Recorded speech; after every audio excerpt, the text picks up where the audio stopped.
Many different opinions on the best treatment options. One new holistic method that has worked for some parents is called Handle, and here to tell us about it is its creator, Judith Bluestone. And we're also joined by Rosemarie Mason, mother of 5 children, each with different learning disabilities, as well as being a practitioner. You're also a mom. Yeah. Okay, I'll chat to you in just a minute. You're very welcome. I know you came all the way from America today, so thank you for coming all the way. Thank I'm you. sure you're quite tired.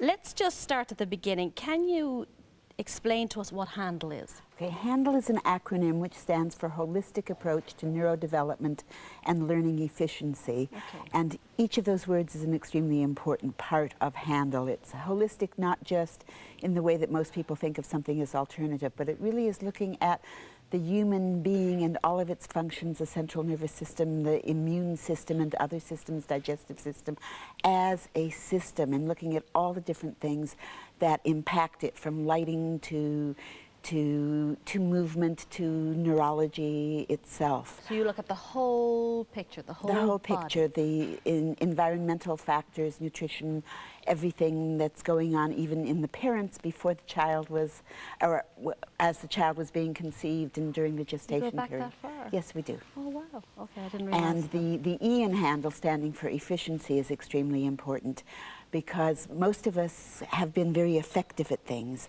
and there are a lot of therapies out there that try effectively to effect a change on something, but they're not looking at efficiency, which is doing it with the least amount of stress. And another one of the principles behind Handle in terms of its treatment program is something we call gentle enhancement, which acknowledges the fact that stressed systems, particularly the neurological system, stress systems do not get stronger. Stress systems shut down, and if you continue to stress them, they break down. And they just don't work. And so we're very cautious. Okay. And it's a drug-free alternative? Yes, it is. It's Absolutely. it's a non-drug alternative. Okay. We don't prescribe medication. There are people who may be on medication Absolutely. for certain things, and perhaps as they're going through their Handle program, they may, with the help of their physician, wean off the medication that they're on. But we're a non-drug approach. You came up with this because of your own personal experience? Yes, I did. Okay, tell me what was missing from your brain when you were born? I have many different kinds of brain injuries, some of them that were discovered, all of them actually, when I was around 40. When they finally had brain scans, the kind that they could see that I've got some holes in my head that they say were there from the get-go, where things like the speech center were supposed to be, and I just don't happen to have one of those.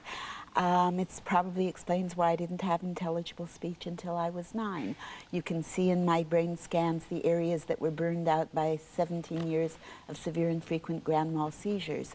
You can see the areas that were pressed out by three episodes of severe encephalitis. And somehow I still managed to walk, talk, and do most things and fool most of the people and most of the time. Give wonderful speeches and write books and write reports, and so involved as well in practicing. And I just learned to appreciate a principle of neurology that most people who are in the field, they know that it's there, but they don't really know how to use it, which is neuroplasticity. A lot of it is guidance as well. When somebody starts talking about it, then other people start talking about it. Tell me this, if you hadn't have found Handle, how would you be now? If I hadn't have experienced the Handle method. If I had, well, I didn't. I kind of lived the method, and then I created it. If you hadn't lived many the method, years. There are people who know me well who think that I may have been institutionalized at some point. I certainly would not be functional. People would have tried to stop me from doing many of the quirky little perseverative or obsessive-compulsive behaviors that I did, and in looking back at them as I was studying neurology, I realized, oh, when I was doing that, I was strengthening this system, or I was doing that to block out this thing so I could develop that. And I've used all of my experiences together with my studies in neurology, neuropsychology, neurodevelopment to put together the approach and be able to explain it to other people. Now, Handle has helped children and adults with dyslexia, with autism. What other learning disabilities or learning difficulties have they helped you with? Just give me an example. Some of the things that are considered mental health problems, bipolar, disorder, ADD, ADHD, Tourette's syndrome, traumatic brain injury. There's a wonderful study that was published by the Journal of Neuroimaging on how our work works with people who've suffered brain injury. Wow. Wow. Rosemarie, I'm going to go on to you now because you have 5 children. Yeah. And you've helped them with their learning difficulties. I'm going to start with your twins first, your boys. I want to chat about them, Sean and Owen. Sean and Owen, yeah. Now, Sean and Owen are autistic. Yeah. Okay. Yeah. How have you helped them? Well, basically, I mean, they would have, if they were diagnosed early enough, would probably have been diagnosed severely autistic. Oh. They were wild men. Okay. Violent, aggressive, didn't sleep, had no language. You know, we're labeled with the whole, you know, severe learning difficulties, severe. It's a terrible label. It but is. We're trying to, you know, give the viewers an idea of how bad it was. So forgive me if we're using that. No, that that's term, okay. but, I mean, they know it. You know, we talk about it. And I'm now. asking you because I know they're doing well now. But how did you help them with Handle? Handle's given me answers and given me actually confidence, because a lot of the things that Handle has been doing, like letting children do what they need to do, we did it sort of through common sense. You know, we didn't force the guys to do things. We encouraged them. Okay. We brought them into every situation, but we didn't try to modify their behavior. Okay, so when we hear the term children love routine and schedule, when it comes to an autistic child, you worked with your children, so rather than timetabling them, you worked within their process of working and functioning. We also didn't. I mean, you know, I was told to give my boys routine because they needed it. Yeah. We did the opposite. Yeah, We're chaos. Well, that makes 5 kids, you know. I can imagine. Yeah, it was total chaos. But a very simple method, using a straw. This is a very simple, and I've only read about it. I haven't seen it happening. I haven't seen it practiced. How did sucking through a straw or trying to work the straw, how did that help the boys? I mean, Judith will explain more about the straw. Yeah. But essentially, drinking water, for one thing, we need water. Okay. So it encouraged the kids to drink water. We all drank water, the whole household drank water through a crazy straw. Okay. And we've had loads of different things happening. Reading with some of them, writing with others.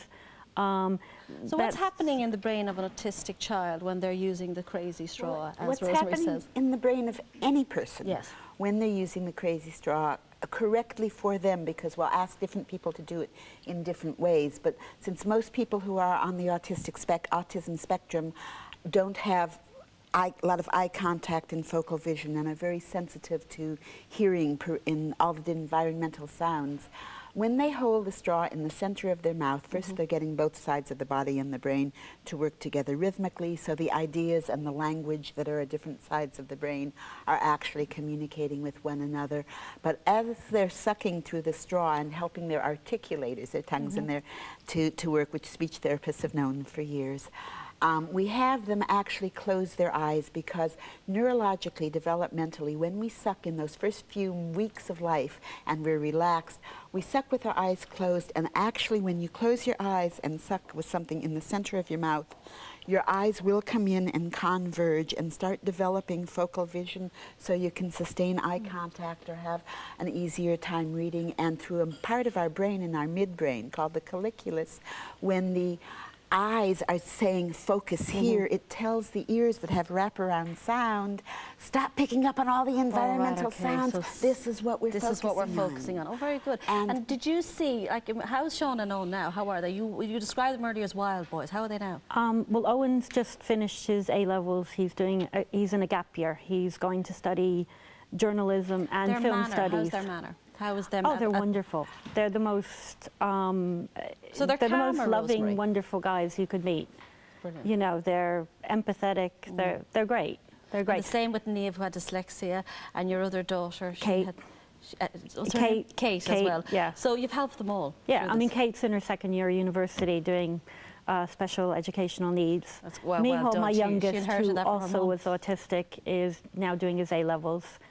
and is going to conquer the world. You know. The biggest thing that's sort of hit me through all this is you'd wonder people who are institutionalized for years, you'd wonder, did they have to be? Could this have helped them along the way? But as you said, there are some people who are on medication that, you know, and some of them would stay on it if they were to go through the sort of Handel method as well. They start to wean off it as they see that life is they're doing better. Absolutely. In life. Feeling better about they themselves. start to, with the guidance of their physician, because we're not a medical establishment, and Absolutely. we wouldn't take that on ourselves and say, stop taking the And advice would be very important there, Yes. of course. And as a We parent, that was the big thing when I discovered Handel, was not that we know everything. We work with so many other people. Absolutely. Now, Judith, you're here to give a few talks Yes, around I the am. country. A few talks that Rosemarie has invited me over to do. Excellent. So I know a lot of parents out there will be quite intrigued by the whole method. We had 10 minutes to talk about this. We could have talked about it for hours and hours and hours and hours. All the information is on our website. You've written many, many articles and many, many reports, and I And a flicked few through them books. last night, and absolutely 2 or 3 books to that. So well done. Thank you very much for coming in. The venues for those talks will be on our